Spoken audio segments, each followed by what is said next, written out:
చేయబడిన సువార్త పాఠ్య భాగం మత్తయి సువార్త 18వ అధ్యాయం 23వ వచనం నుండి 35వ వచనం వరకు ఇలా రాయబడి ఉన్నది. కావున పరలోక రాజ్యము తన దాసుల యొద్ద లెక్క చూచుకొన గోరిన లేక రాజును పోలి ఉన్నది. అతడు లెక్క చూచుకొన మొదలు పెట్టినప్పుడు అతనికి 10,000 తలాంతులు వచ్చి ఉన్న ఒకడు అతని యొద్దకు తేబడెను. అప్పు తీర్చుటకు వాని యొద్ద ఏమీ లేనందున వాని యజమానుడు వానిని, వాని భార్యను, పిల్లలను, వానికి కలిగినది యావత్తును అమ్మి అప్పు తీర్చువలెనని ఆజ్ఞాపించెను.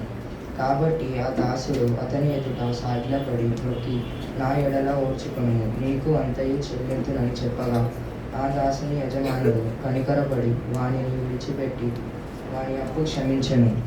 అయితే ఆ దాసుడు బయటకు వెళ్ళి తనకు 100 దీనారములు అచ్చియున్న తన తోటి దాసులలో ఒకరిని చూచి వాని గొంతు పట్టుకుని, నీవు అచ్చి ఉన్నది చెల్లింపుమనెను.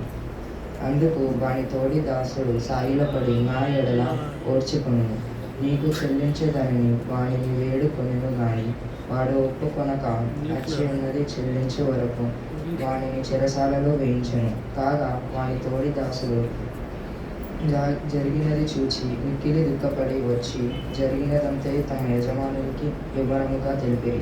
అప్పుడు వాని యజమానుడు వానిని పిలిచి, చెడ్డదాసుడా, నీవే నన్ను వేడుకొంటివి గనుక నీ అప్పంతయు క్షమించితిని. నేను నిన్ను కరుణించిన ప్రకారం నీవు నీ తోడి దాసుని కరుణింపవలసి ఉండెను గదా అని వానితో చెప్పాను. అందుచేత వాని యజమానుడు కోపపడి తనకు వచ్చి ఉన్నదంతయు చెల్లించు వరకు బాధపరచు వారికి వానిని అప్పగించెను. మీలో ప్రతివాడును తన సహోదరుని హృదయపూర్వకముగా క్షమింపని ఎడల నా పరలోకపు తండ్రియు ఆ ప్రకారమే మీ ఎడల చేయుననెను.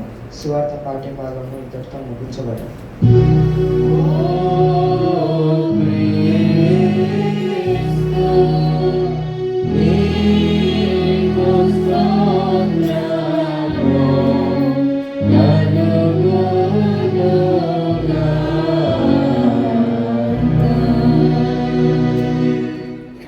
విశ్వాస ప్రమాణము ఎప్సిబా వచ్చి చదివి వినిపించవలసిందిగా మనం చేయుచున్నాను.